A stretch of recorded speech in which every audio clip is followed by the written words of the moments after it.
Do your students know exactly what they can do in the target language? So like if you ask them right now, could they tell you their current proficiency level and the specific skills that they're working towards? Well, in my experience, when students understand the proficiency path, they take ownership of their progress in really meaningful and personal ways. So in this episode, I share how I help students visualize and track their progress using a Path to Proficiency Wall and how you can do the same in your classroom. So let's jump in. Whether you're planning your first lesson or celebrating your 20th year in the language classroom, I understand exactly where you are. I'm Joshua Cabral, and I'm also a language teacher in my 29th year of teaching. And I also have the opportunity to support schools and teachers all across the country who are working towards increasing proficiency and building confidence in their students. This is the World Language Classroom Podcast, with over 200 episodes of practical strategies tested in real classrooms just like yours and mine. So let's jump in. Vamos, allons-y! Hello, my friends. Bonjour, mes amis. Hola, mis amigos. Welcome to the World Language Classroom Podcast. Some of you have already been in school for a number of weeks. Some of you are just starting or starting really soon. But it is around this time of year when we are getting ready for a new school year. Hopefully you had a productive summer and you're ready to jump back in. So actually next week, I'm going to do an episode on student and teacher goal setting.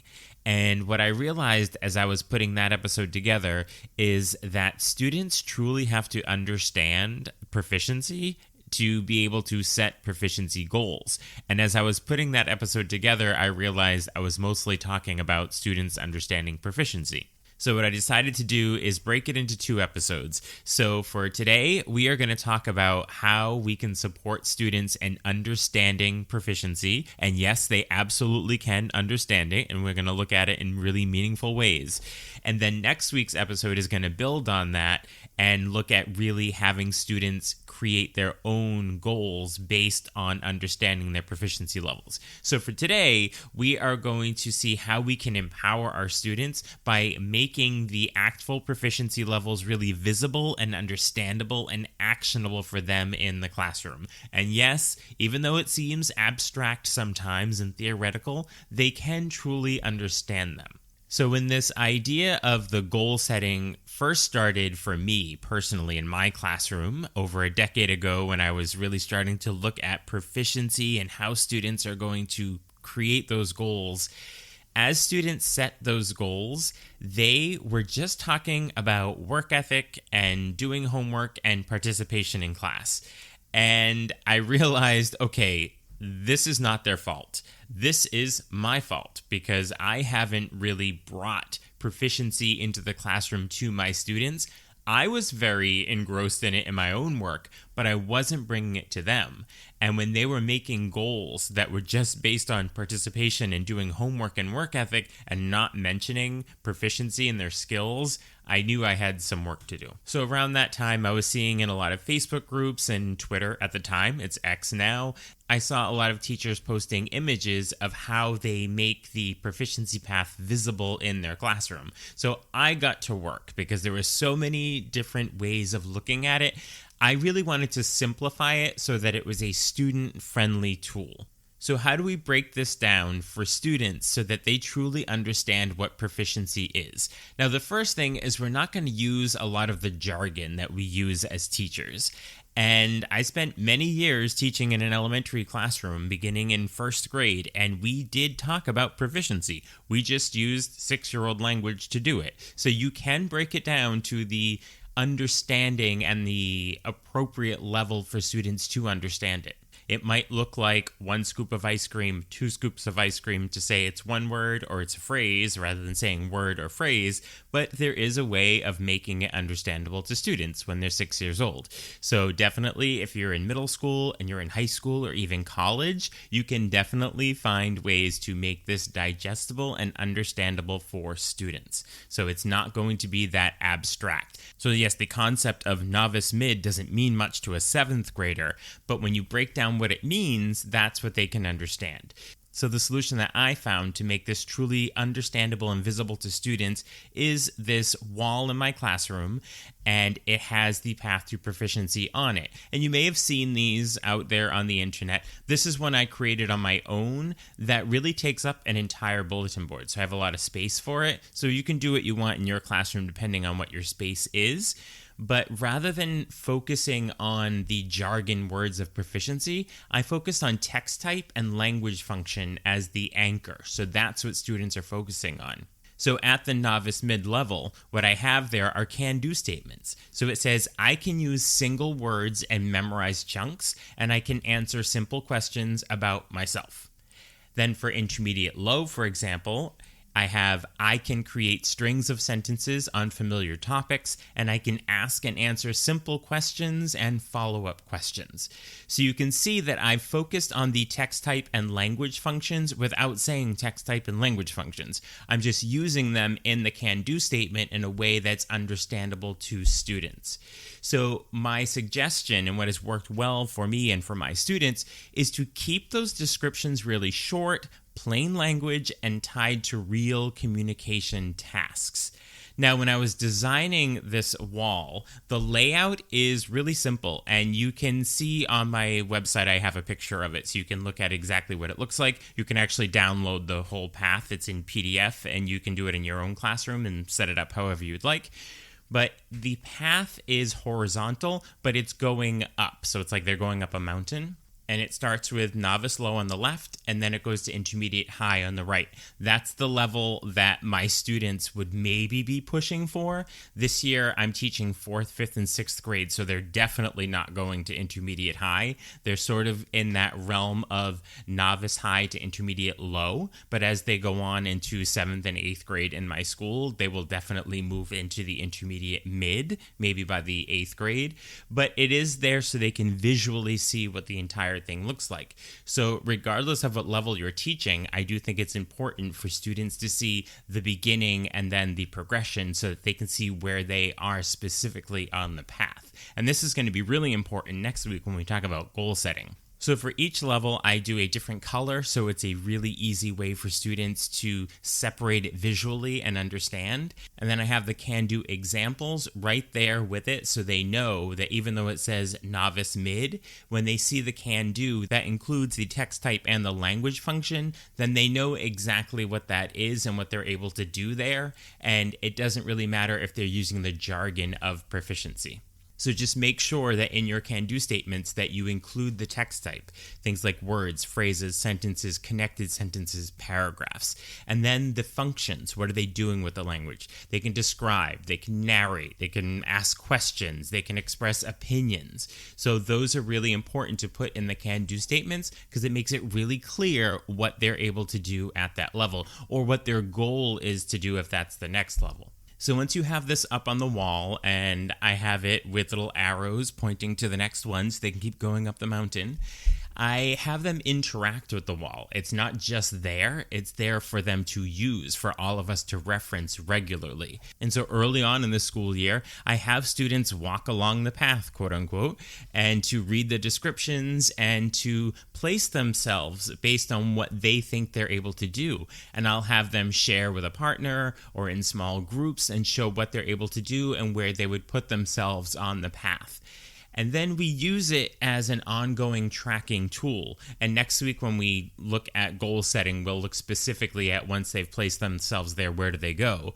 But for now, just using it as a tracking tool, when we are looking at, say, quarterly, maybe each semester, depending on how often you have students, I have them mark where they are and then choose 2 to 3 functions to work towards. Those things like describing or narrating or expressing opinions. So that's what they are working towards when they're doing their goal setting. So for example, a 5th grader who started at novice low And by mid-year, they could ask follow-up questions about someone's family. Then they can move themselves up to possibly novice mid or even novice high, depending on what they're doing and the text type they're using.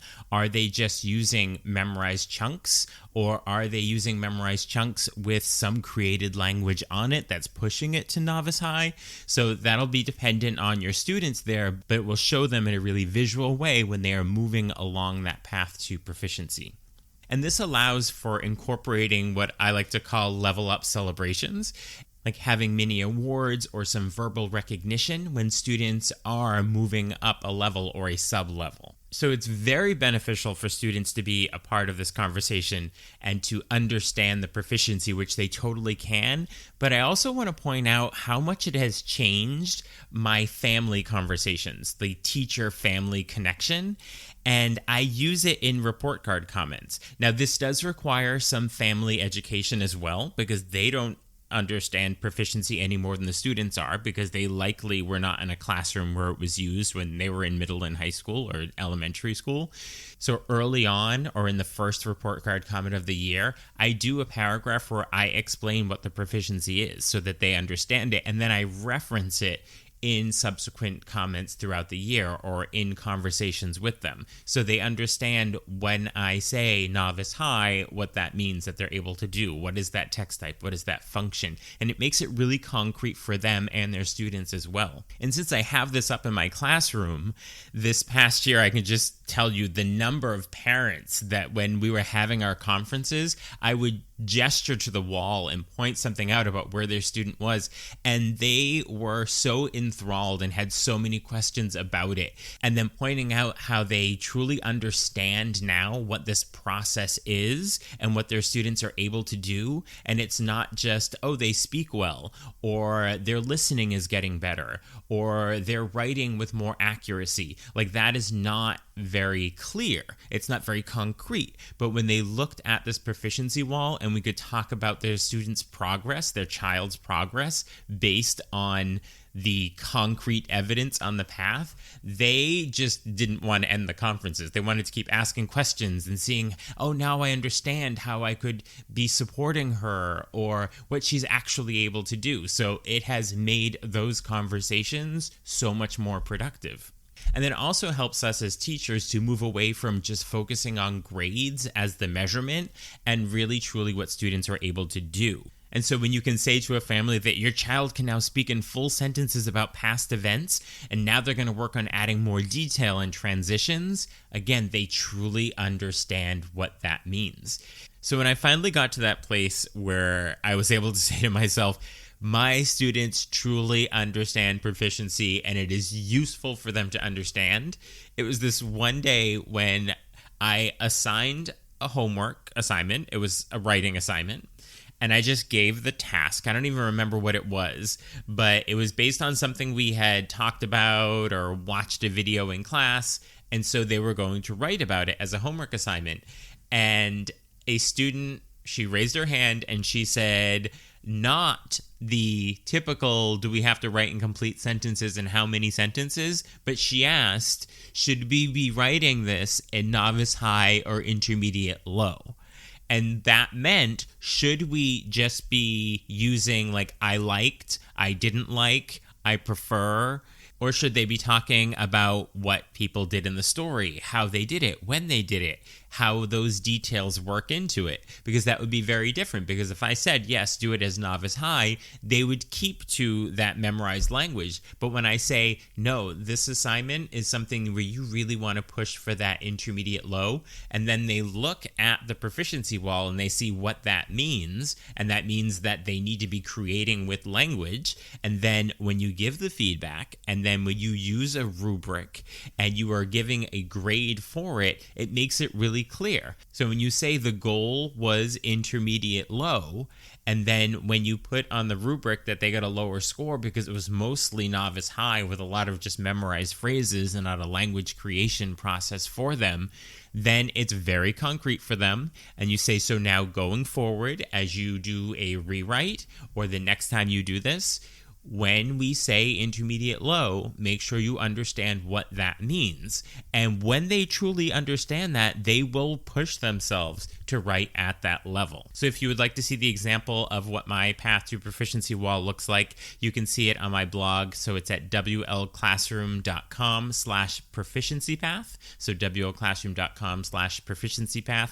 The link is also in the show notes, and you can also download it. It's a PDF right there on the website, and you can print it out and get creative. It's just the words for everything that I have, and I also included the arrows, but you can add to it with speech bubbles and make it more interesting. So that's up to you and what you want to do in your classroom, but the words that I used and the descriptions and all of that are just right there in a PDF, so you can download it at wlclassroom.com/proficiencypath. Thank you for the incredible work that you are doing to help your students become confident, real-world communicators. And if you're looking for ways to bring more proficiency-focused strategies into your teaching, I'd love to work with you or in your school. We can connect through an on-site workshop, a live virtual session, or a self-paced professional development your whole department can do together. And for individual teachers, I now have my Ready for Tomorrow Quick Win PD courses that give you practical ideas that you can use in the classroom right away. I'm sure there's an option to fit your needs, and all the details are in the show notes and on my website. I will talk to you soon. Bye for now. Thank you for listening. Be sure to follow or subscribe so you don't miss a single episode. And let's stay connected on social media. You can find me at WL Classroom pretty much everywhere. You'll also find lots of ideas, suggestions, and resources on my website, wlclassroom.com. Now stay curious, keep learning, and continue the great work you do inspiring and supporting your students.